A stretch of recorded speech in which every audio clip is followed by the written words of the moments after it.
भाई रजत दलाल बनेंगे अब घर के नए टाइम गॉड तो विवियन और अविनाश की बजेगी बुरी वाली बैंड। क्या मामला चल रहा है क्योंकि बिग बॉस भैया अब सबसे बड़ा ट्विस्ट अब तक का वो लाने के मूड में आ गए हैं। एक टास्क दिया गया था, आपने देखा होगा, जिसमें कि पजामा पार्टी हो रही थी और कपल बनाए गए थे, दो वार्डन बनाई गई थी। इसके बाद ये तय था कि जो भी जीतेगा इस टास्क में, जो आखिरी जोड़ी बचेगी, वो टाइम गॉड के लिए कंटेंडर होगी। और अब फाइनली तीन खिलाड़ी बचे हैं टाइम गॉड के लिए। एक है रजत दलाल, दूसरी है चाहत पांडे, तीसरी है शिल्पा शिरोडकर। अब इसमें से अगर मैं शिल्पा मैडम को हटा दूं, मतलब भाई साहब सबसे ज्यादा सियासी, खूंखार, दिमाग की तेज, और मैं बताऊं सियासी जो होते हैं, सियासी मतलब जो किसी के नहीं होते, जो सबके होते हैं, सबसे खतरनाक जो होते हैं, वो शिल्पा शिरोडकर हैं। तो उनको मैं हटा देता हूं। अब बचते हैं चाहत और रजत।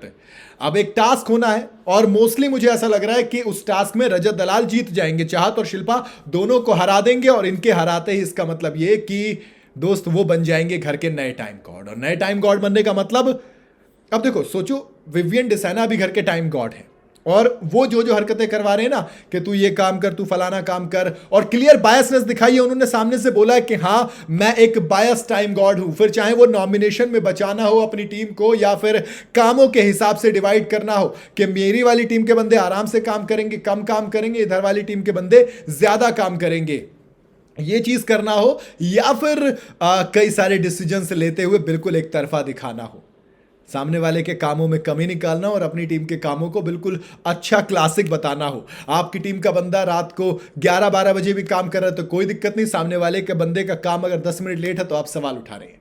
ये जो इतना सब कुछ अविनाश विवियन ने किया है, रजत दलाल मेरे ख्याल से इसका बदला चुन चुन कर लेने वाले हैं।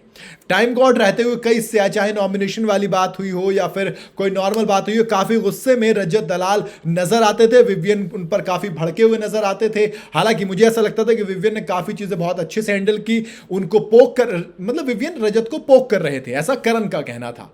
अब पता नहीं करण पोक कर रहे थे विवियन, लेकिन एक चीज तय है कि अविनाश, ईशा को मैं कह रहा हूं, ईशा को शायद वो छोड़ देंगे, बट एलिस जिन्होंने उन पर आरोप लगाने की कोशिश की थी, विमेन कार्ड प्ले करने की कोशिश की थी, वो जो लड़ाई करते हैं अविनाश मिश्रा वो, और विवियन डिसाना जिनके साथ बहुत बुरी तरीके से भिड़ते हैं रजत दलाल, इन तीनों की तो अब भैया लंका लगने वाली है मेरे ख्याल से। जो जो बायसनेस रजत दलाल के साथ दिखाई गई, जो जो मतलब नतीजे करणवीर मेहरा, चाहत पांडे के साथ किए गए, अब ये बिल्कुल क्लियर मौका है। मौका किसके पास है? इधर वाली पार्टी के पास। बड़ा बातें की जा रही थी कि भैया देखिए हम तो ऐसे रहते हैं, चौड़े में रहते हैं, बड़ी छुक छुक रेल निकाली जा रही थी।